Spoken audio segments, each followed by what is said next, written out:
Right, but of course we have from Ole Kina saying that we need a Molotov cocktail of everything, the politicians, the civil society, the youth members, so we cannot also do away with the politicians as well. And maybe also the politicians that we have in this particular team, like Amos Wako, he was really agitating for, you know, something to happen, because it seems it was really slow on the uptake, nothing, handshake, then there was a very deafening silence that actually took place until right now. So maybe they saw it fit also that they should drop in Wako on this. We do not know. And Haji and Yusuf Haji. Yes, Yusuf Haji as well. Right. Okay, thank you. Right, we need to also look at the politics that has been also shaping our political scene, and that is about, of course, the three-tier government. This is what Ruto had to say. If there is going to be a suggestion on arranging or rearranging devolution, good people, it cannot be creating another layer. It should be taking the counties to the wards. Yes, and of course, the three-tier government also is another debate that is shaping up, and the referendum as well. First of all, the question would be, if we have one leader saying another thing regarding the structure of government, another leader has remained milli-mouthed on this, we have a handshake. We thought maybe they'll be speaking from the same page. What Raila will be saying is what Uhuru actually will be saying. And if Uhuru will be saying this, also the Deputy President will be following suit, because they actually speak or read from the same page. So if we see this antagonism that is going on the structure of government right now, and of course also looking at the light of the tunnel, maybe we should be headed for a referendum, which we know will also set us, you know, back as far as finances are concerned. That will actually take almost 2 billion shillings to do another referendum, of which where is the money going to come from? Let's begin with you, Kabano. The three-tier government. Everyone is entitled to own opinion, and therefore whatever is pronounced by the national leaders is constitutionally provided for, is the inherent right. But we should also read the politics of it. At the risk of being controversial, it is only in this country, if you scan the politics of the world, where things appear to be divergent at the top, and it's not very healthy. I think the Deputy President, very energetic individual, should step back for a moment and allow the President and the Right Honorable former Prime Minister, the leader of NASA and the leader of Jubilee, to unveil what they are doing now and facilitate the dialogue. Because once you take a hard position, once you take a hard position as a deputy leader in the Republic, it becomes very difficult moving forward to reposition yourself. And it is not by accident that globally, even United States of America, other countries, even big economies like South Africa, Nigeria, and a larger population of democracy like India and, you know, even our neighbors in Tanzania here, where the second in command will await the signal of the top so that you don't create acrimony. I'm very worried, as I said, at the risk of being controversial, because people are speaking in whispers, you know, around, and uncertain or unsure as to whether what the Deputy President is saying is what is the position of the President. And although people like Pogushu will be a little maybe cautious not to take those positions, because, you know, again, like he said, on this team, giving credence, you know, giving patience and a caution to a matter that is likely to make or break the future of this country. And that is, are you going to review the Constitution? Are you going to remake the structure of the executive? You know, at the body of Kenneth Matiba, the President said we focus on on these national issues that are bedeviling us. And on the journey from Ihora Stadium, I think the president and his deputy made 3, if not 4, stops. And it was like agreed. And he even spoke to the governor of Nairobi. He spoke to the governor of Murang'a and the governor of Kiambu. I had the clip. The clip became viral. It went everywhere, particularly in the Mount Kenya region, where he was telling these governors, please stop talking about 2022. Concentrate on matters to clean Nairobi, to develop Murang'a, and to elevate the status of Kiambu. I heard that very clearly. Then I've just seen this morning another coterie of leaders yesterday in a fundraiser. First of all, let me tell you, I think the president should make a bold move. We have the Public Officers Ethics Act. It is not by mistake that Pogisho doesn't go flashing money everywhere. These activities that are happening every weekend, people will clap and they'll be happy. One thing that I credit Moi Kibaki for is that he stayed at State House for 10 years and never did we see a single day him flashing $1 million, $2 million and all that. People don't have the courage to say that even if I'm a member of parliament or I'm a senator or a governor, the resources allocated to my constituency or my county, I can try to work with that kitty to help my constituents. I'm managing my friends who are now the newcomers in the National Assembly and the Senate to really be good friends to these national leaders. Because what happens, they are getting overexcited. Every day you know you're in the company of the president, you're in the company of Raila Odinga or Kalonzo Musyoka or the deputy president. You are given the microphone. You forget what the president said when he was in your constituency during the burial of Kennedy Matiba. And you start saying, we Mount Kenya people have said this. 2022 we have said this. You know, the president should crack the whip under everybody, under him, to stop this flashing of money everywhere at Harambes and focus on the national agenda. But the president also sent the money in the Harambee. No, I'm saying, crack the whip. I mean, seriously, how do you crack the whip? Yet you yourself are part of the problem. I mean, with all due respect. What I'm saying, it is possible for it to be done. Okay? Look at the issue. It is possible to be done because there is a problem. And let me conclude by just saying what I was saying in the beginning. That when you have the deputy president making a position at a meeting like happened in Kakamega, in the presence of 40 plus senators, at the presence of the 47 governors, and saying, we don't need this law. In 2010, we are all agreed, Farah, that we are changing this constitution, and we had quite negotiations, even with the clergy, that we have 20% that need to be reviewed. Thank you. True. The inevitability of referendum. Thank you. The inescapability of constitutional review must sink as a reality. Thank you. Let's say from Moses, then we'll come to you. Debarl, I enjoyed listening to Mheshimiwa because I subscribe to a number of things that he has said. That clip you just showed us of the deputy president carrying a huge bundle of notes and saying some from the president.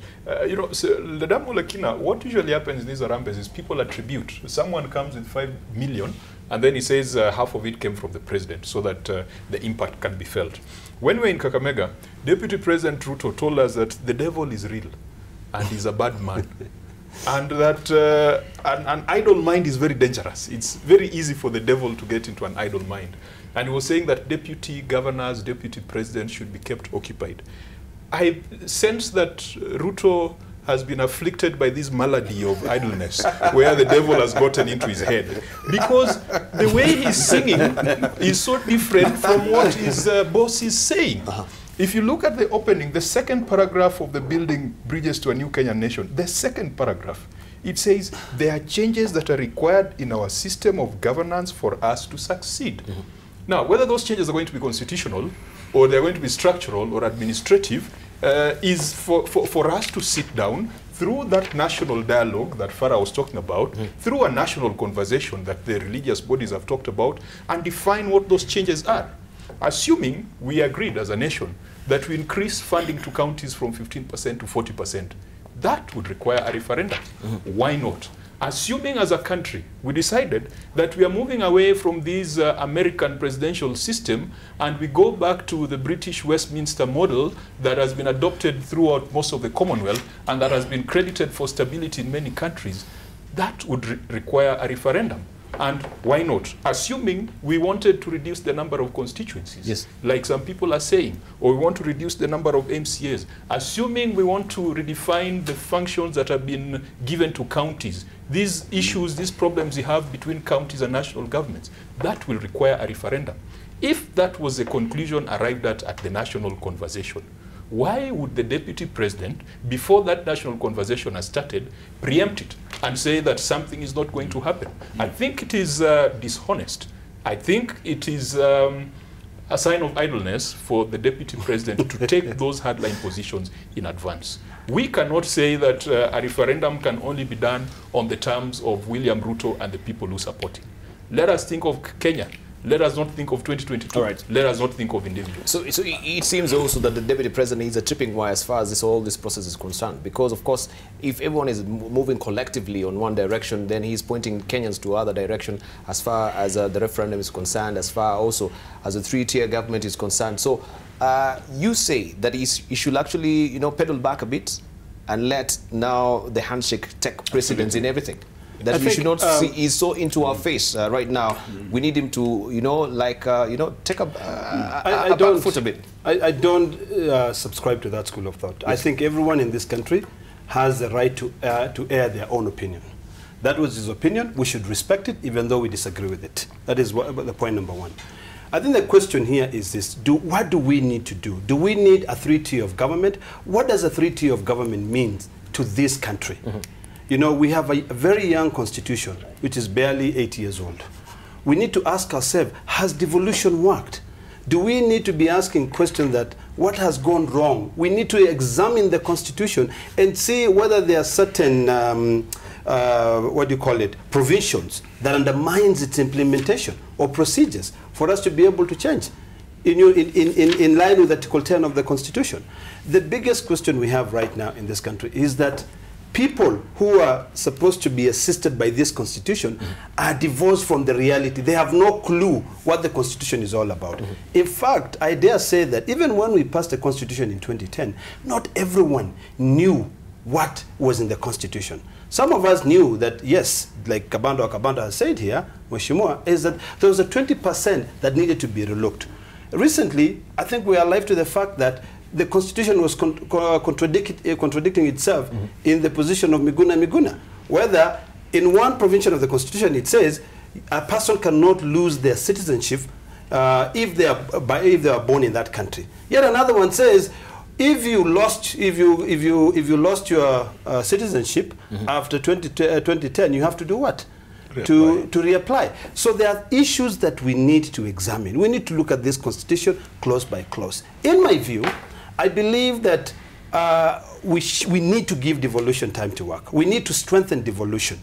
I am concerned that the way the constitution is right now, we might end up just having two tribes dominate leadership in this country. So I'm really for the restructuring of the executive. Am I for a three-tier of government? I don't support that idea.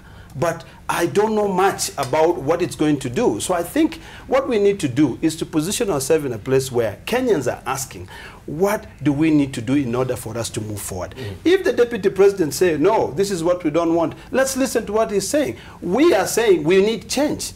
Let's apply the parity principle, 80-20 rule. We may not agree with the 20% of what he says. We may agree with 80%, even with our two leaders. the Right Honorable Prime Minister, who I respect very much and I love for the way he has been able to move this country. I also respect the President for what he has been able to do. Let us agree with them. I will not agree 100% with them. I will apply the parity principle for posterity, for this country, for the youth of this country to be able to have a future tomorrow. All right. Pareto principle are being applied. We'll come to you briefly, but let's just listen to this particular clip. Then we hear also from our panelists. What was Uhuru Kenyatta really referring to? Who are the people who he thinks maybe they're against this particular handshake from his team and also Raila's team? Na najua ni wengi ambao hawakufurahia vile tulifanya. Tunajua tu, tunasikiza huko na huko. Hata wengine upande yangu, hata wengine upande yake. Hivyo ndivyo ukweli. Kwa sababu they thrive when there is commotion. Lakini sisi tukasema, we do not want those people who thrive in commotion. We want those who will thrive in peace and prosperity. And we agreed that the division that has all the times failed Kenya to achieve the Kenyan dream as coined by the founding fathers must be removed. It will end with us, Raila Odinga and Uhuru Kenyatta. There will be 2022, there will be 2027, there will be 2020s mpaka ifike 3,000. Tunaelewana? Let us leave these politics aside. Let us focus on what matters to our people.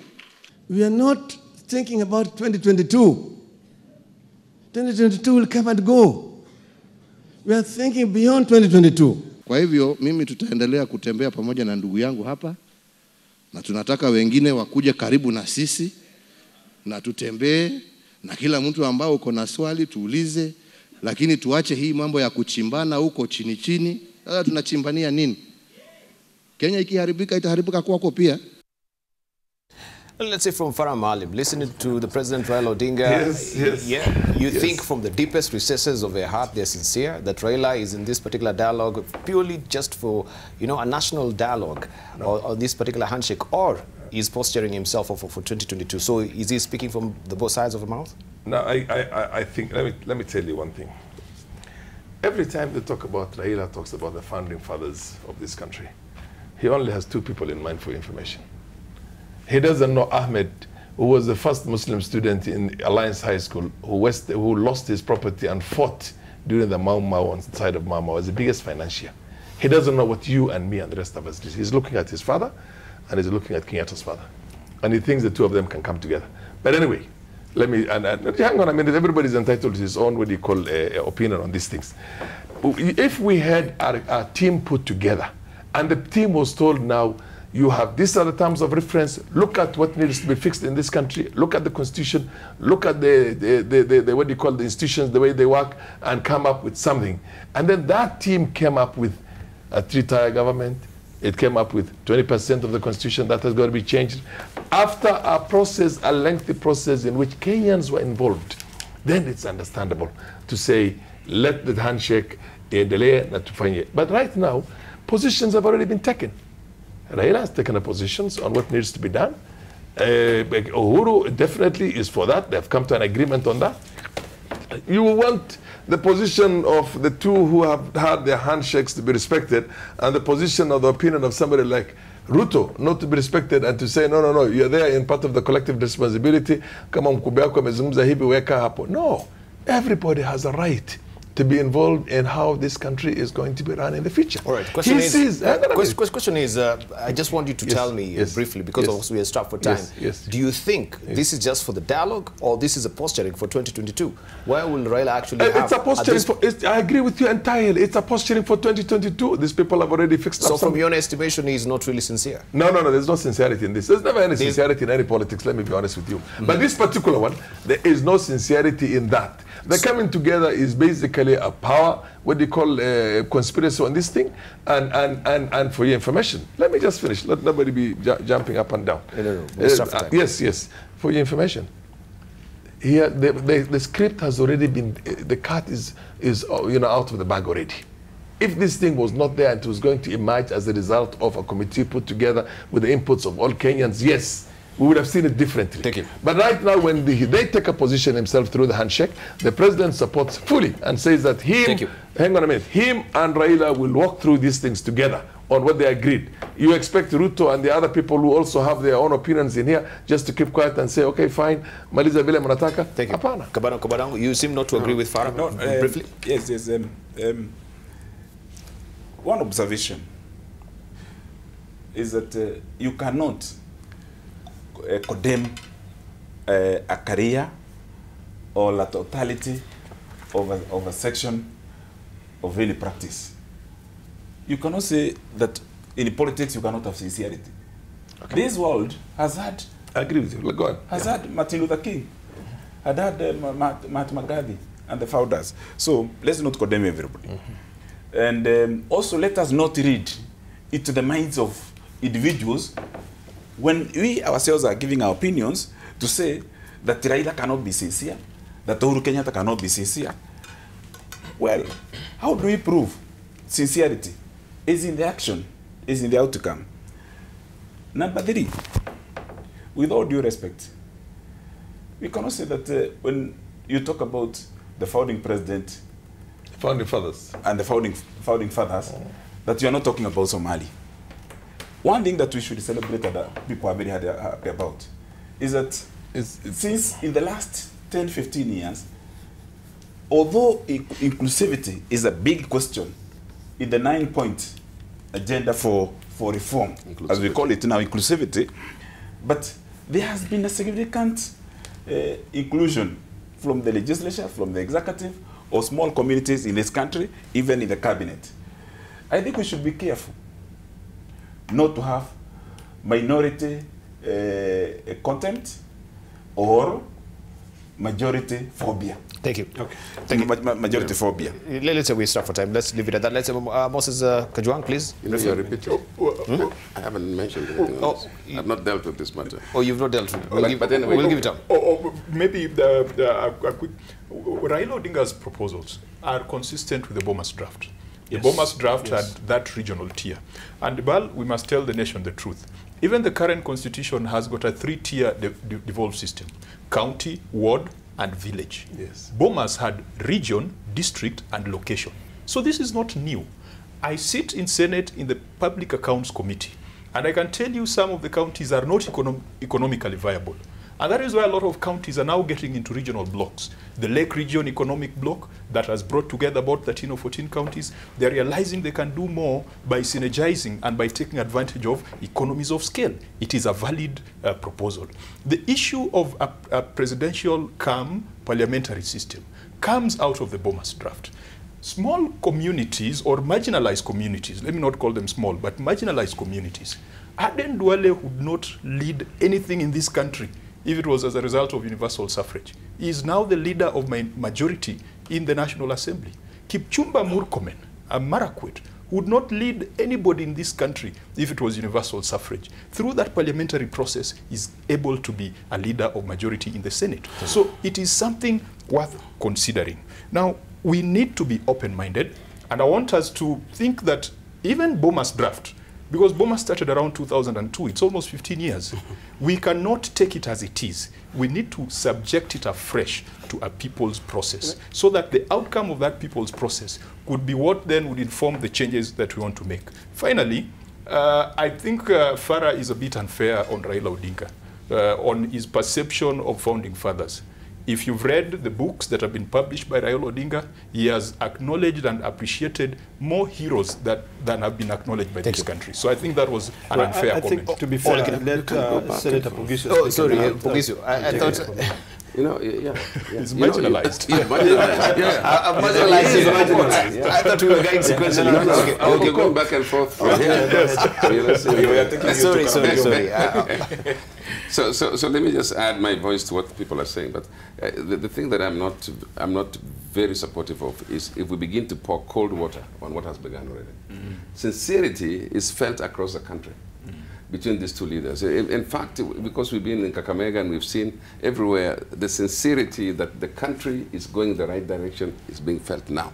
And so if these two people who have already, by just standing and shaking hands, have brought a bit of sense into the country. I do believe that we should support their beginnings and really carry it through.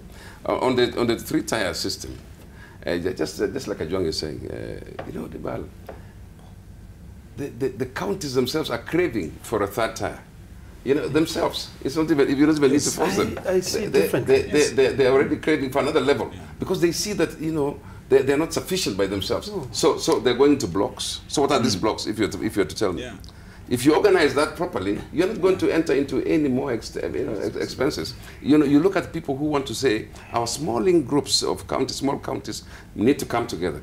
And 10 years are going by and we must change the constitution anyway. We must address the issue of the constitution and we must deal with referendums. So I'm saying basically, let's move in tandem with these two gentlemen we sat aside ourselves. We all sat around, we tried our small groups saying, how do we bring peace? And then one day, just one day, a handshake brought peace. So why are we then, why are we to start just quickly. The last one thing that I have to say is that, number one, to set the record straight, I support the handshake 100%. Number two, I want us to interrogate this three-tier level of government. I want us to demystify it for the majority of the population in this country, who are the youth, to understand what it means to them. I see completely different this issue of small counties coming together to join a regional bloc. As a businessman, I would want to have a larger market for my produce. I think what we need to do is to, really move slowly, just like what we are doing with the East Africa Legislative Assembly. Eventually we want to have one political bloc. But we start with the economic aspect of it. We go in and look at the free trades. We look at the immigration rules. There are various things that we need to do. As a Maasai, I want to feel that my people are represented. One of the problems we have in this country, in summary, is that we do not respect independent institution. Yes. We have entrenched the issue of corruption into our system. If we deal with corruption, honestly, if we deal with the issue of respecting institutions, we respect the judiciary, then by all doing, we may not even need to make these changes, but we need to re-examine or restructure the executive? Absolutely. Absolutely. Thank you.